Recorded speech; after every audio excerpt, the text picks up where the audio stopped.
À toutes et à tous, j'espère que vous allez bien. On se retrouve pour le brief du mercredi 26 novembre, il est 8h25. Aujourd'hui, on va parler donc des news économiques, du ratio long and short, du funding, open interest, des liquidations. On regardera ce que font les Wells en finissant par l'analyse technique de Bitcoin. Mais avant ça, on va regarder ce qui s'est passé hier. Donc je vous avais dit hier qu'on avait des equal high à venir prendre, donc juste ici, il y avait pas mal de liquidités à prendre, donc c'était assez évident de venir les chercher. Donc pour rappel, la vidéo avait été faite donc quand on était juste ici, et je vous avais dit qu'il y avait de fortes probabilités qu'on vienne donc pump juste ici pour derrière repartir à la baisse. Et si jamais la clôture était mauvaise, bah, tout simplement, on pouvait tout simplement redump pour venir chercher les liquidités qui se trouvent juste là. Donc juste là, il y a pas mal de gens à mon avis qui se sont fait défoncer, sur, les longues parce que tous ceux qui étaient rentrés en longue, bah, ont bien sûr ont mis leur stop loss ici parce que pour rappel, il y a quand même une différence énorme, vous rentriez par exemple juste ici, il y avait quand même 2 000 de différence sur un SL, c'est énorme. Donc clairement, voilà, il y a pas mal de gens à mon avis qui avaient mis leur SL ici par sécurité en pensant être safe et voilà, ne l'étaient pas du tout. Donc nous, ce qu'on a fait ensuite, c'est que, bah, quand on était juste là, on avait, un order block à venir prendre juste là, juste ici, voilà. Et cet order block-là avait bien, joué son rebond avec la trendline, donc du canal que nous avions juste ici. Donc quand on avait touché une fois, 2 fois, 3 fois, 4 fois, donc tout simplement on est revenu ici. On a rebond, mais ça n'a pas été suffisant et derrière on a pu, repartir directement. Donc là-dessus, on a pris les stop loss. En fait, ce qui s'est passé, c'est qu'on a rebondi dans l'order block H4 que nous avions juste ici et c'est là où, j'ai pas été bon parce qu'en fait, j'aurais dû tout simplement prendre l'order block H4 parce que c'est toujours beaucoup plus puissant et finalement, on a rebondi parfaitement dans les 50 de l'OB, H4. Donc on voit, hein, parfaitement, ça veut dire que l'entrée était juste parfaite sur les 92 682 et c'est là, qu'a été mon erreur parce que si jamais on était rentré là avec un SL là-dessus, on serait déjà RR1, on ne se serait pas fait SL donc on serait rentré tout simplement dans les 50 juste ici, avec le SL donc juste là, voilà et on aurait déjà donc 1,72 quasiment de RR. Actuellement, on serait encore à RR1, donc ça veut dire que même si jamais on prévoyait de sortir, on aurait pu, sécuriser le trade et finalement le risk reward pour aller au 101 300 comme prévu, il est donc ça faisait du 6,54. Donc voilà l'erreur, de ce trade. Désolé pour ceux qui ont suivi, mais bon ça reste, un trade, parmi, tant d'autres. C'est pas très, très grave. Maintenant, le but, ça va être de rebondir pour savoir exactement ce qui peut se passer. Donc, actuellement, on vient de break le canal par le bas. Maintenant, est-ce que c'est une chasse ou est-ce que on peut le réintégrer ensuite? À voir maintenant si jamais ça se tient. Au niveau des news économiques, aujourd'hui, on a la confiance des consommateurs à 16 heures, on a la vente de logements neufs à 16 heures et on a surtout, et surtout, la minute de la Fed et le compte-rendu de la réunion FOMC à 20 heures. Attendez-vous à avoir pas mal de mouvements à 20 heures parce que quand même on a des news, à venir qui vont être assez explosives. Au niveau du ratio long and short, on a une augmentation du nombre de longues sur les dernières 24 heures. Donc ça veut dire qu'on a encore des liquidations qui sont en train de s'accumuler, au sud.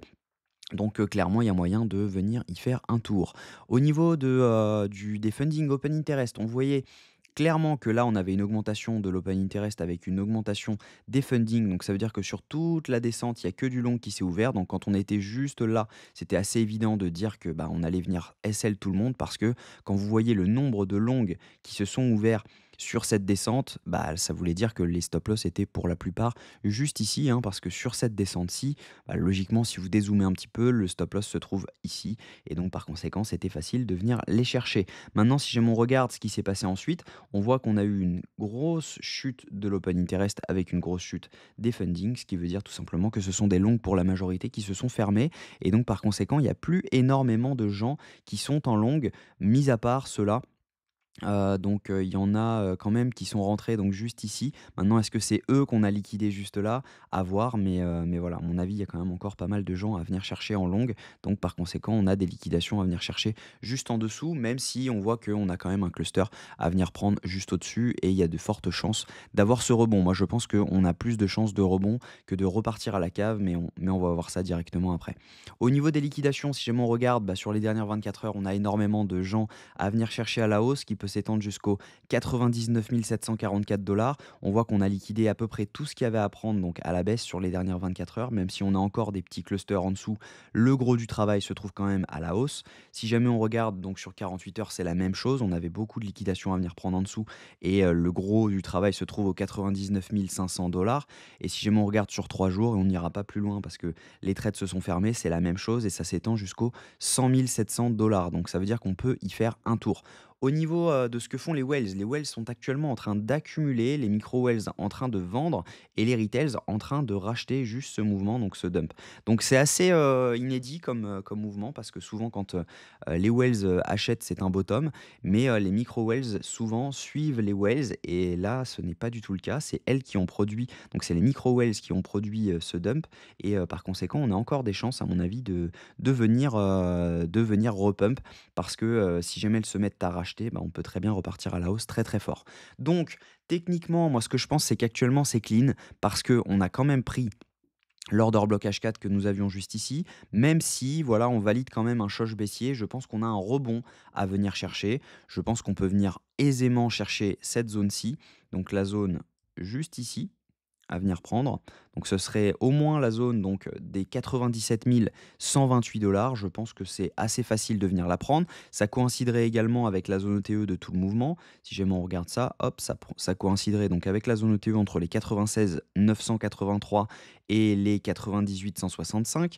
Et on a également un FVG à venir prendre dans cette zone. Quand on regarde juste ici en H4, on a un FVG. Maintenant, est-ce que on en a un en H1, donc on voit qu'on a le FVG également à 97 000 dollars. Donc je pense que ici c'est une zone plutôt intéressante pour TP son long si jamais vous êtes en long. Maintenant, est-ce qu'en H1 il est toujours là le FVG? Oui, on en a un également ici. Donc on a un FVG à venir prendre juste là. Donc il y a en fait des chances que cette zone, cette prise de liquidité, elle ait été faite pour tout simplement marquer le top. Parce que là on voit qu'on a pris la liquidité juste ici, on a pris la liquidité juste ici. Donc quel est l'intérêt si jamais vraiment les gros voulaient dump le prix, quel serait l'intérêt d'aller beaucoup plus haut? Je pense que voilà, on a des chances de venir dump lorsqu'on viendra dans cette zone, mais en attendant, je pense qu'il y a un long à tenter juste là. Donc si jamais on revient, parce qu'on voit qu'on a réintégré la trend, hein, je pense qu'il y a un long à tenter juste comme ça pour venir target cette zone. Maintenant le RR est pas super intéressant, donc je pense que je vais pas le tenter. Mais voilà, à mon avis, celui-là se tente. Je vais pas le tenter moi parce que le RR est pas suffisamment intéressant, je trouve. Mais voilà, à mon avis, on a donc ce short qui pourrait être potentiellement à tenter. Maintenant, je pense que l'entrée dans le FVG peut être compromise par la zone OTE parce que je pense qu'on peut revenir quand même un tout petit peu plus haut pour au moins tester donc cette mèche-ci que nous avons donc juste là, donc là, le haut de ce FVG en gros. À mon avis, on va venir fermer tout le FVG que nous avons juste ici. Maintenant, on a également ce choche juste là. On a quand même pas mal de coïncidences sur le mouvement parce que ce choche a été validé ici. On a parfaitement les 0,5 donc de ce FVG. On a également donc cet order block quand je me remets en H4. On a également cet order block. Ça doit coïncider également là-dessus, si jamais je me mets comme ça, on ne doit pas être loin, voilà.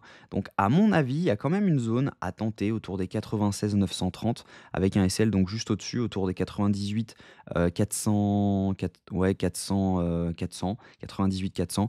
Donc à mon avis, ce short peut être tenté sur cette zone-ci avec un SL donc juste là pour derrière venir target les zones que nous cherchions depuis un petit moment donc qui peut être si jamais vraiment on est gourmand les 83 000 dollars. Ce que je pense, c'est qu'à un moment, on ira le chercher, maintenant à savoir quand.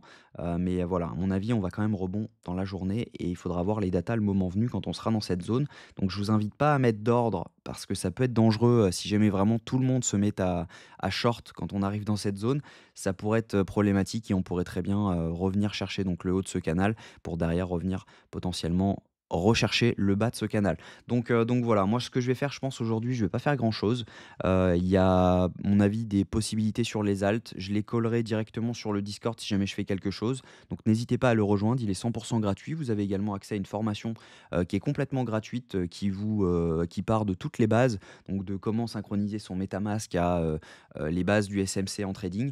Donc clairement, voilà, n'hésitez pas à la rejoindre, c'est 100% gratuit. La seule chose que je demande, c'est de passer par mes liens d'affiliation pour pour remercier le travail fourni et le fait de produire ça gratuitement.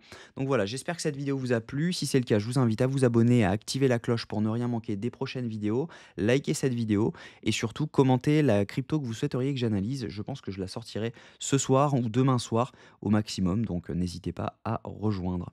Je vous souhaite une très bonne journée, on se retrouve demain à la même heure, prenez soin de vous.